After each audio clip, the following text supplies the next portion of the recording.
Okay, guys. Hi. This is our semi-official video for explaining the bot because we know last time was a little slippery in my bedroom. Anyways, this is Logan. This is our driver. Say hi. Oh, you said hi. Yeah. My bad, folks. All right. So I'm Lincoln, by the way, in case if you want to grab it. Yeah. Hi. Yep. Anyways, so let's get into it. Basically, for our chassis, it's gonna be kind of similar to what we had before. It's actually 17 inches wide by, are we 15 now? I think 15. I think 15. So we're a little bit narrow. We like that. We're a bit long in comparison to other teams, whatever.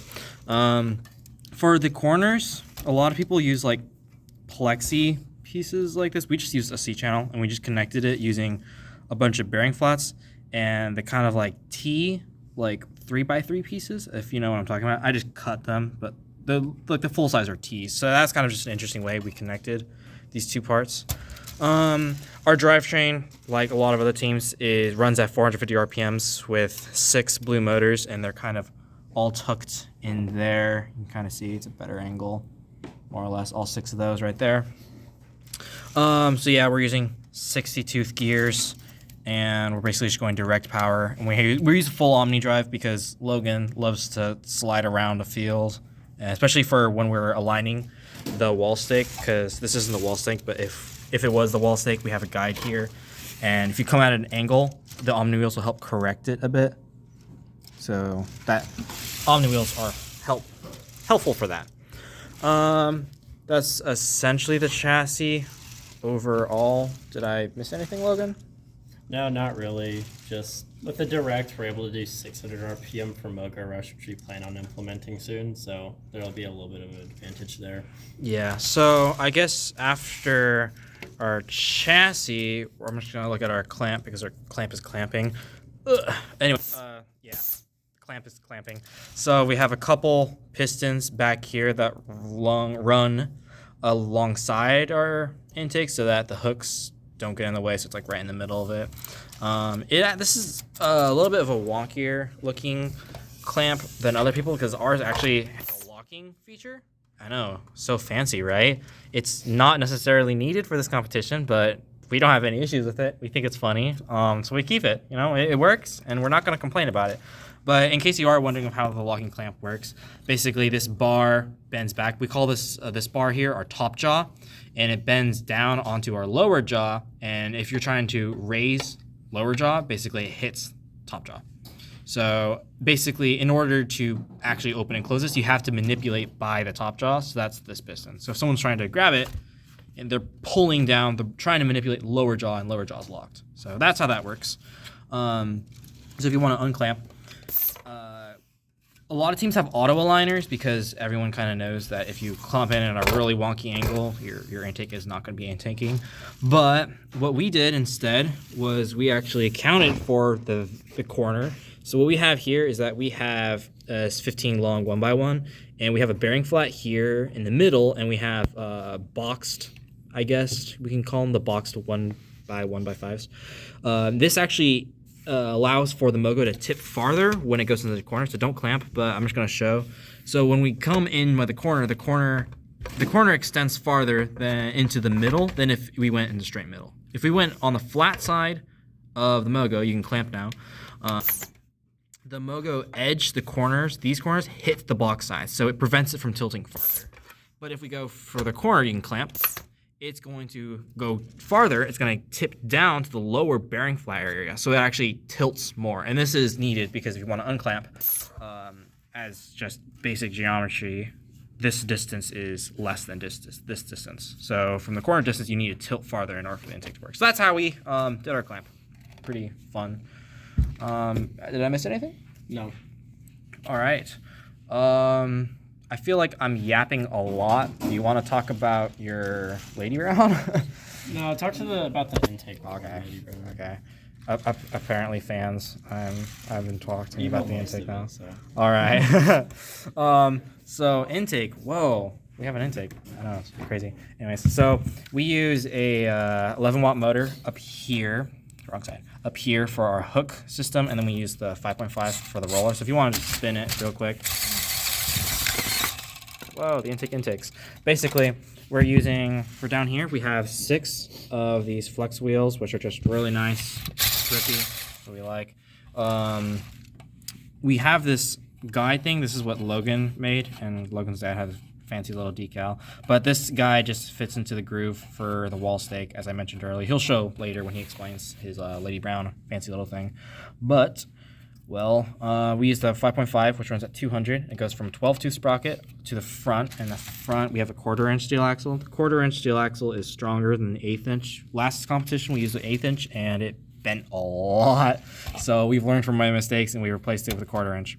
So with a 1/4-inch, stronger, and then a 1/4-inch, so it's 12 to 6, then 6 to 6. So these two run at the same speed, but they're not the same height. So if I like tilt the camera like this, you can see this is in the middle and this is on top of the channel. It's to account for when the ring goes onto the slopes, because when it goes on the slopes, the angle changes, so these wheels have to hit differently. And for the second like axle of our like roller intake, we only have 2, because it only needs to get onto the sides. It only needs to like hit the sides of it, so that's pretty much fine. In case you're wondering what these little dangling loose little things are, these are just to make sure that the ring doesn't actually fly out, because if that happens, no good. We have a little piston here if you want to actuate that. So, you know, like all the other teams, we can go and intake the top ring.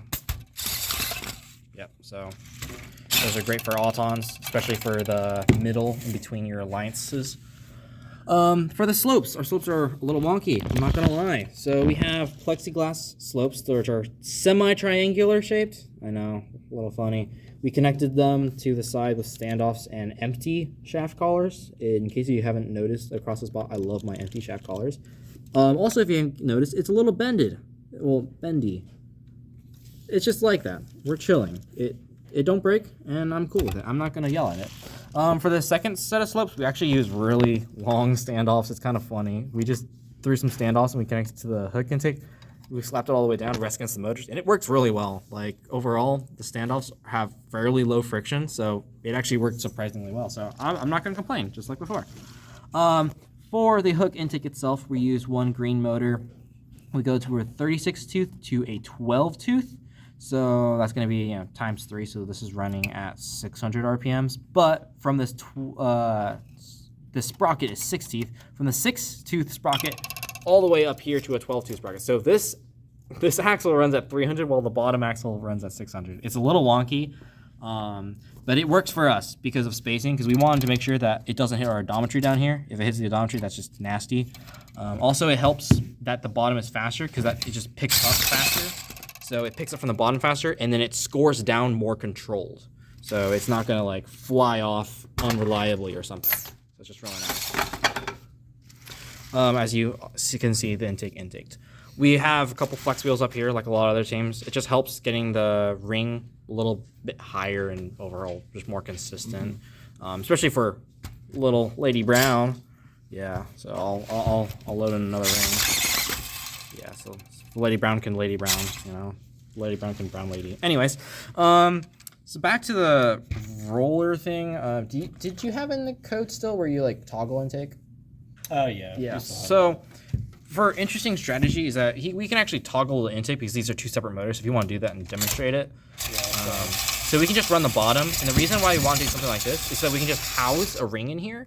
And by housing a ring in here, we can have something primed in the Lady Brown, and then we can just save this for later, which is really nice. So we can do that, turn it off, that's fine up there or whatever, but yeah, so it's just really nice to keep that housed in everything. Well, the intake, I guess, is a hook intake if you're blind. I don't know. If you're a blind viewer, I'm sorry. Oh yeah, we do have these 2 little prong thingies, and if we just get a bunch of rings on this bad boy, you can see that it actually nudges the top ring off, so we can actually run the intake freely. Why do you want to do this? Well, so we can still use the Lady Brown. That's the entire point. Because if it basically, like a lot of teams sometimes, like if I push this in and you run an intake, it'll clip onto this. You can't run the intake anymore, and that's very sad and depressed, and we don't want to be sad and depressed. I think that's the intake. Did I miss anything? Yeah, that's all you if you want to talk about the doinker. Oh, yeah, we have a little flapper. Isn't it so cute? Yeah. In case you saw our previous video, I fixed it. Yay, I fixed it. Yeah, and I extended the axle, so it's a little bit longer. This is a little bit longer. So yeah, like I'm just gonna manually raise this. Like if you want to grab a ring, you can. If you wanted to scooch some rings out of the corner, you can.